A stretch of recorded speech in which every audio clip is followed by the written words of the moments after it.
Assalamualaikum warahmatullahi wabarakatuh. Saya Rahma Yulisya Putri, mahasiswa PJJ PAI semester 1 kelas A5. Baik, di sini saya akan menjawab soal-soal UTS dari Bapak dosen, yaitu Bapak Cucu Surahman,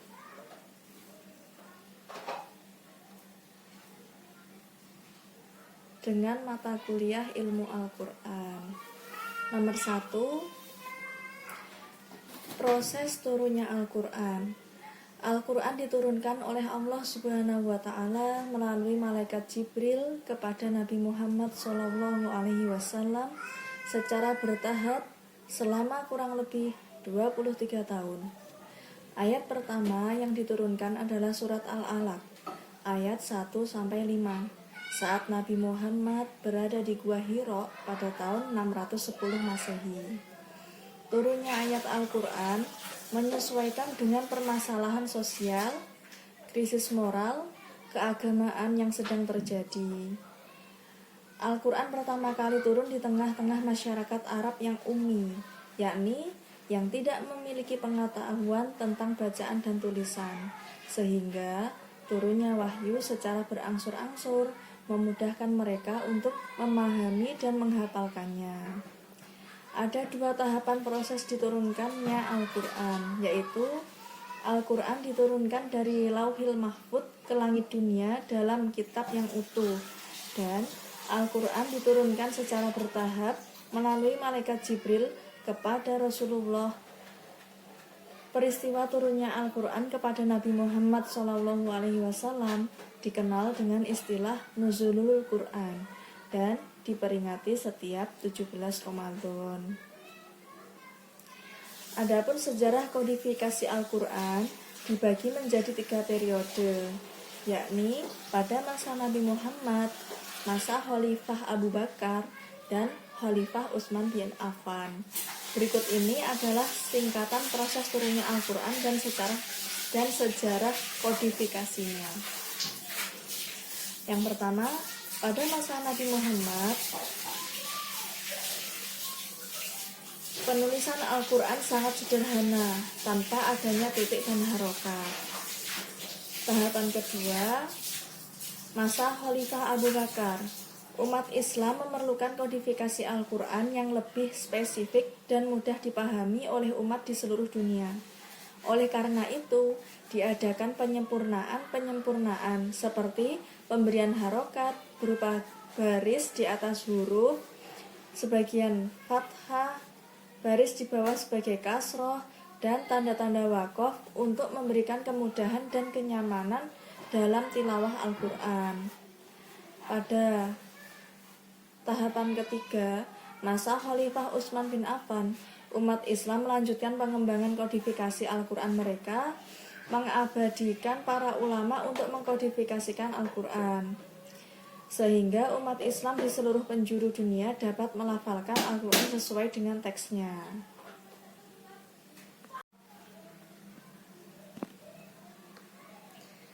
Yang kedua adalah Asbabun Nuzul. Asbabun Nuzul adalah konsep dalam Islam yang mengacu pada sebab-sebab yang melatar belakangi terjadinya suatu ayat dalam Al-Quran. Asbabun Nuzul terdiri dari 2 kata, yaitu asbabun, artinya sebab atau karena, dan nuzul, yang artinya turun.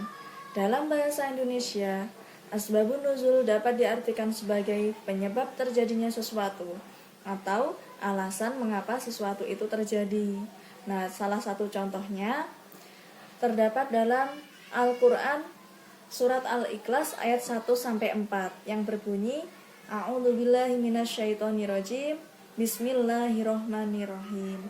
Qul huwallahu ahad, Allahus samad, lam yalid walam yulad, walam yakul lahu kufuwan ahad.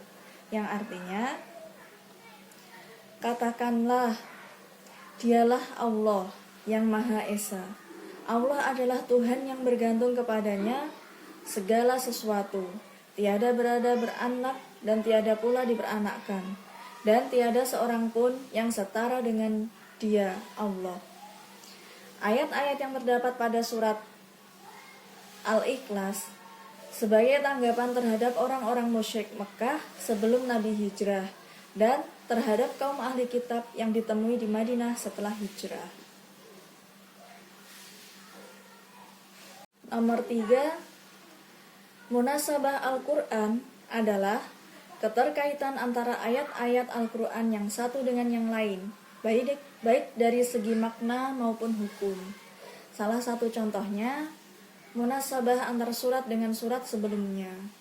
Menurut As-Suyuti, munasabah antara dua surat dengan surat sebelumnya berfungsi untuk menjelaskan atau menyempurnakan ungkapan yang ada dalam surat sebelumnya. Sebagai contoh, ungkapan Alhamdulillah ditemukan dalam ayat 2 surat Al-Fatihah. Ungkapan ini dikaitkan dengan ayat 152 dan 186 dari surat Al-Baqarah yang berbunyi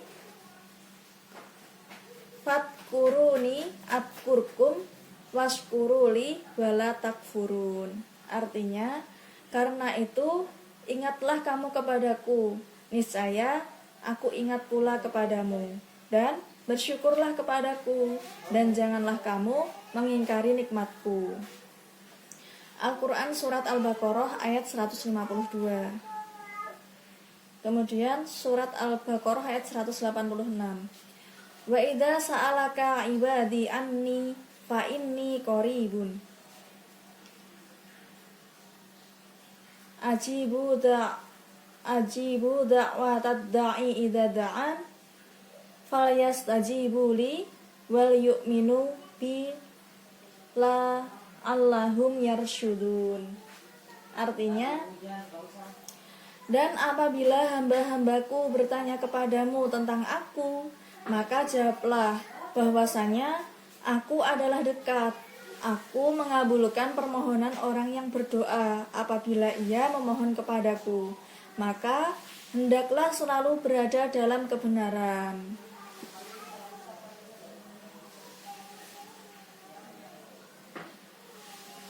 Nomor 4, Makkiyah dan Madaniyah adalah dua ayat-ayat Al-Quran yang memiliki karakteristik khusus.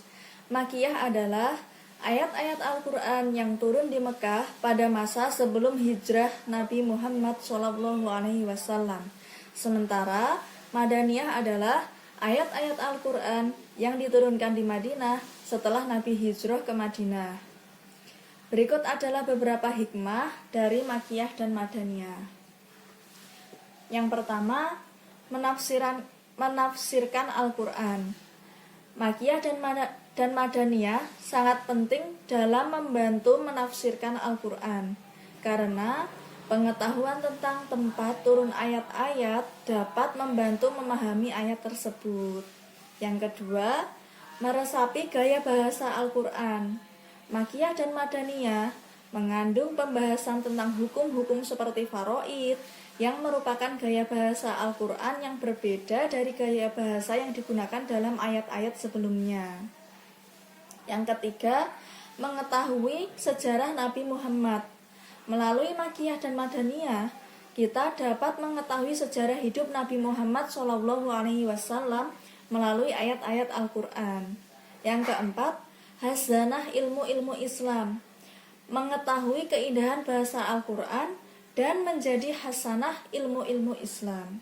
Yang kelima, membedakan antara nasakh dan mansuh. Makkiyah dan Madaniyah memiliki ciri-ciri yang membedakan seperti lafal kalla dalam ayat Makkiyah dan pembahasan tentang hukum-hukum dalam ayat Madaniyah. Dengan memahami perbedaan antara nasakh, maksudnya ini ayat-ayat sebelum hijrah Nabi Muhammad, dan mansuh, ayat-ayat setelah hijrah Nabi Muhammad, kita dapat membedakan antara gaya bahasa yang berbeda dalam ayat-ayat Al-Quran.